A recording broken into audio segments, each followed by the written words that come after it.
এরা নাপিত। এরা কি নাপিত? ওরা ইবাদতকে কর্তন করে।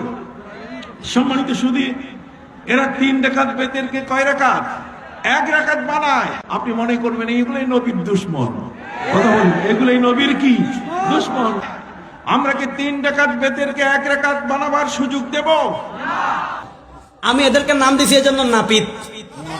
নাপিতের কাম ছিলেন, লম্বা চুল নিয়ে নাপিতের কাছে যাবেন, কেটে ছোট করে দিবে। বিতির 3 রে কাট করে 1 সব কাট। এটার নাম কি? আর আস্তে কর, আরে আস্তে কর, এটার নাম কি? আচ্ছা, রফি আদান বারবার করো, আরেকবার বলে তারাবি 8 রাকাত, আরেকবার বলে বেতের 1 রাকাত। এই সমস্ত একটা তামাশা শুরু হয়েছে। ইবনে আব্বাস রাদিয়াল্লাহু তাআলার কাছে এসে বলেছে, ইবনে আব্বাস, আপনি তো বিতরের নামাজ 3 রাকাত পড়েন, কিন্তু মুআবিয়া রাদিয়াল্লাহু তাআলা বিতরের নামাজ 1 রাকাত পড়েন। আরে বুখারীর হাদিস। হযরত ইবনে আব্বাস বলেন, লা বাস ইন্নাহু ফাকিহ। আরে কোনো সমস্যা নাই, মুআবিয়া রাদিয়াল্লাহু তাআলা ফকিহ সাহাবী, রাসূলুল্লাহ সাল্লাল্লাহু আলাইহি ওয়াসাল্লামের সংস্রবপ্রাপ্ত ফকিহ সাহাবী, তিনি যদি 1 রাকাত পড়েন কোনো সমস্যা নাই, কোনো আপত্তি করার দরকার নাই। ইবনে আব্বাস রাদিয়াল্লাহু তাআলা যাকে ফকিহ বলেছেন, আল্লাহর রাসূল সাল্লাল্লাহু আলাইহি ওয়াসাল্লাম যার জন্য দোয়া করেছেন, আল্লাহর রাসূল সাল্লাল্লাহু আলাইহি ওয়াসাল্লাম যার জন্য দোয়া করেছেন, আল্লাহুম্মা জাআলহু হাদিয়াম মাহদিয়া, যাকে আমার নবী ওহী লেখার দায়িত্ব দিয়েছেন। মুআবিয়া রাদিয়াল্লাহু তাআলা হইকে গালি দেয়, বড় কষ্ট লাগে। আমার নবী আপনার নবীর সাহাবী, আমিরে মুআবিয়া রাদিয়াল্লাহু তাআলা তিনি কেমন সাহাবী ছিল রে।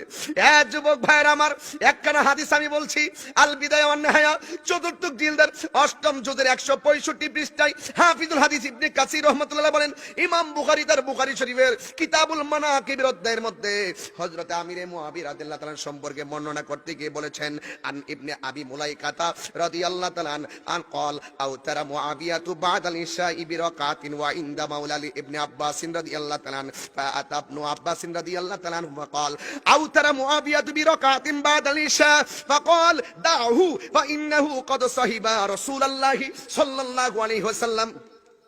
হযরত ইবনে আবি মুলাইকা থেকে বর্ণিত, قال তিনি বলেন, আও তারা মুআবিয়াতু বাদাল ইশা, ইশার নামাজের পরে হযরত মুআবিয়া রাদিয়াল্লাহু তাআলা আনহু বেতরের নামাজ পড়লেন বিরাকাতিন 1 রাকাত, বিরাকাতিন 1 রাকাত। ওয়া ইনদা মাওলালি ইবনে আব্বাসিন, তখন ওই জায়গার মধ্যে আব্বাস রাদিয়াল্লাহু তাআলা আনহুর একজন গোলাম ছিল। ফাআতা ইবনু আব্বাস, ওই গোলামটা ইবনে আব্বাস রাদিয়াল্লাহু তাআলা আনহুর কাছে আসলেন। আয়েশা ফাকালা, অতঃপর বললেন, আও তারা মুআবিয়াতু বিরাকাতিন বাদাল ইশা, ইশারের নামাজের পরে হযরতে মুআবিয়া রাদিয়াল্লাহু তাআলা 1 রাকাত নামাজ পড়ছে। হযরতে মুআবিয়া রাদিয়াল্লাহু তাআলা 1 রাকাত নামাজ পড়ছে। আব্বাস রাদিয়াল্লাহু তাআলা আনহুর কাছে তার গোলাম আয়েশা কথাটা বলছে।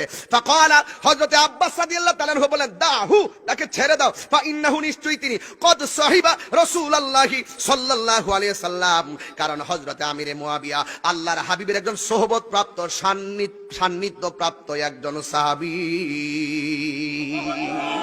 এটা কি আমার বাপের কথা রে? এটা কি আমার বাবাই লেখছে? এই বুখারী শরীফের মধ্যে যে হাদিসটা আসছে, এটা কি আমার আব্বা লেখছে?